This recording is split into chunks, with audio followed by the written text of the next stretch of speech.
Bonjour ou bonsoir. Aujourd'hui, notre méditation est sur la question: est-ce que l'état mental a un impact profond sur votre santé physique? Et pour mieux le découvrir, installez-vous confortablement. Trouvez un endroit qui vous convient, calme. Prenez le temps de vous détendre, de respirer et de ressentir toutes les belles énergies en vous qui s'activent et circulent dans chacun de vos chakras,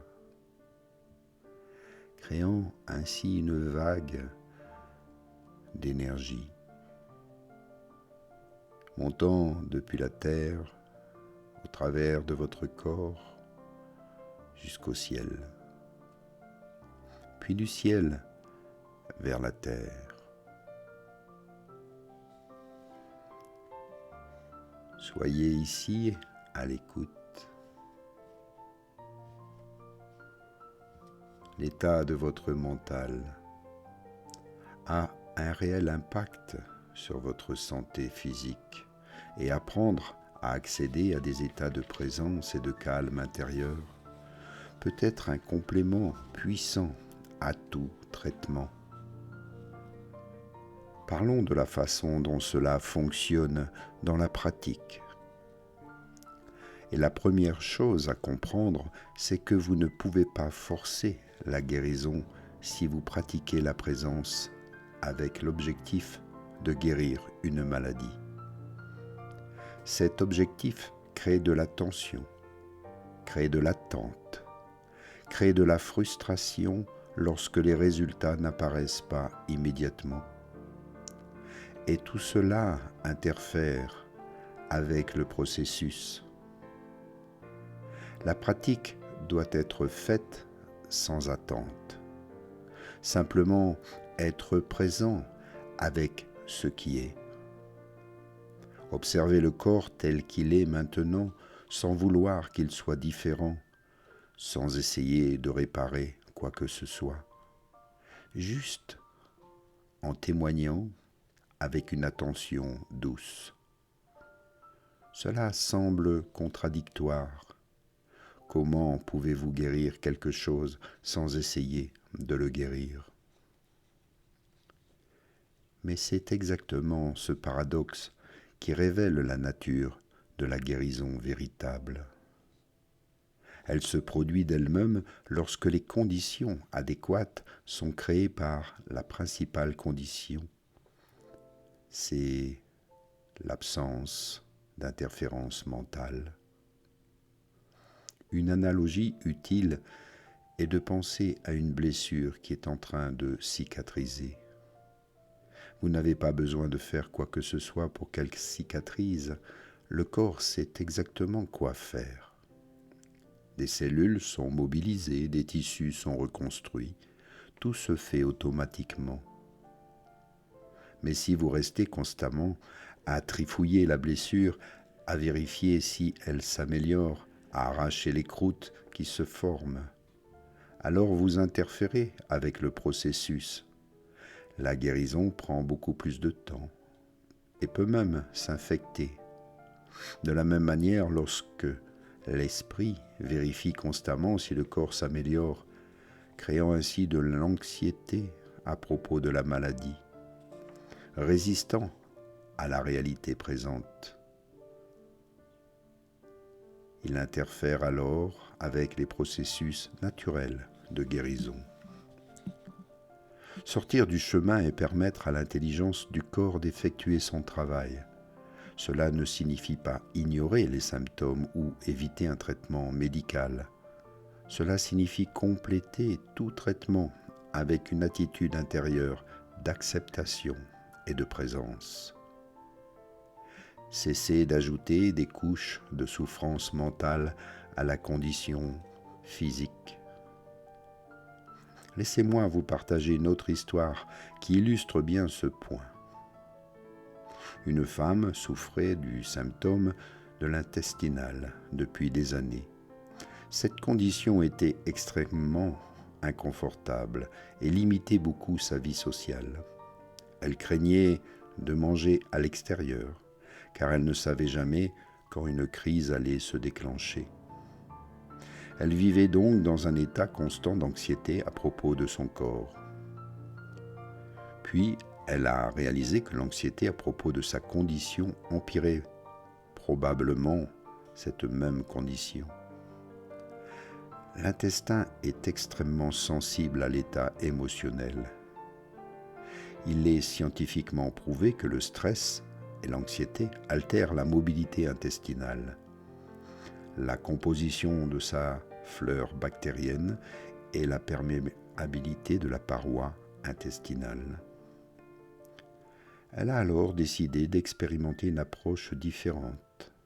Et au lieu de craindre les sensations dans l'abdomen, elle a commencé à les accueillir.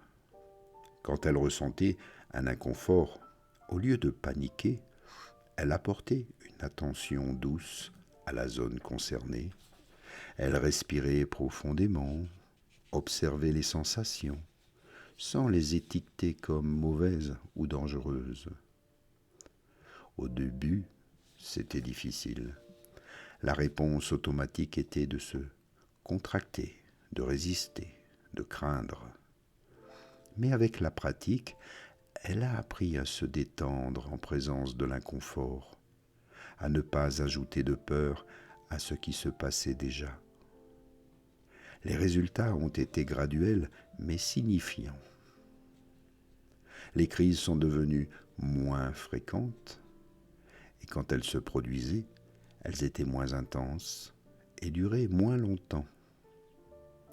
Elle a récupéré une grande partie de sa liberté. Aujourd'hui, elle mange à l'extérieur sans peur, elle fait toujours attention à certains aliments, mais sa condition ne domine plus sa vie. Qu'est-ce qui a changé pour elle ? Ce n'était pas seulement l'intestin, c'était toute sa relation avec son corps. Elle a cessé de voir son corps comme un ennemi qui la trahissait à tout moment. Elle a commencé à le voir comme un allié qui faisait de son mieux dans les circonstances actuelles. Ce changement de perspective a créé un environnement interne complètement différent. On parle fréquemment de la connexion entre l'émotion et le corps. Il dit que toute émotion a une composante physique. Quand vous sentez de la peur, il y a des sensations spécifiques dans le corps. Quand vous sentez de la colère, d'autres sensations encore. Et quand vous sentez de la paix, encore d'autres sensations. La plupart des gens vivent déconnectés de ces sensations. Ils ressentent les émotions de manière vague et diffuse, mais ne parviennent pas à les localiser dans le corps. Cette déconnexion empêche les émotions d'être traitées adéquatement. Elles restent prisonnières, s'accumulent et finissent par se manifester comme des symptômes physiques. Quand vous apprenez à sentir les émotions dans le corps, quand vous apportez une attention consciente aux sensations physiques qui les accompagnent, vous permettez alors qu'elles fluent et se dissipent naturellement. Le corps n'a pas besoin de stocker ce qui a été senti. Il peut libérer et aller de l'avant. C'est l'une des raisons pour lesquelles la pratique de la présence corporelle peut avoir des effets si profonds sur votre santé. Elle ne crée pas seulement un état de relaxation. Elle permet que les émotions anciennes, prisonnières, dans le tissu corporel, soient finalement libérées. Il existe des recherches scientifiques qui appuient cette vision. Des études montrent que des traumatismes émotionnels peuvent rester stockés dans le corps pendant des décennies. Ils se manifestent comme une tension chronique, des schémas de posture altérés, une sensibilité dans certaines zones.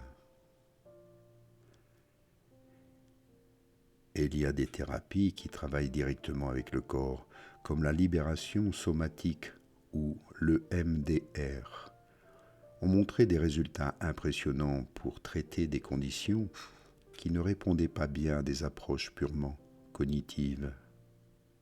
La thérapie EMDR est une approche thérapeutique unique qui guérit les blessures profondes de l'existence grâce à l'action neuropsychologique des stimulations bilatérales alternées du cerveau, associées à la guidance clinique. La pratique de la présence corporelle qu'on enseigne fonctionne de manière similaire. En apportant une attention consciente au corps, vous créez des conditions pour que le matériel émotionnel ancien soit traité et enfin libéré. Cela peut arriver graduellement au fil du temps ou parfois de manière plus dramatique, quand une émotion particulièrement intense remonte à la surface. Si cela se produit pendant votre pratique, n'ayez pas peur, n'essayez pas de supprimer ce qui est en train d'émerger. Continuez simplement à témoigner avec présence. Permettez à l'émotion d'être sentie pleinement, puis elle passera. Et quand elle passe, vous vous sentirez plus léger, plus libre, et vous noterez probablement une amélioration correspondante dans la façon dont votre corps se sent. Et ici, prenez-en conscience, soyez à l'écoute de votre corps, apportez une attention douce à celui-ci, sachez l'aimer, le réconforter. Et moi ici, je vous remercie pour votre attention et votre écoute. À bientôt et merci de me soutenir. Par votre présence, votre écoute et vos dons parfois, cela m'aide à continuer ce merveilleux travail avec vous. Merci. Namasté.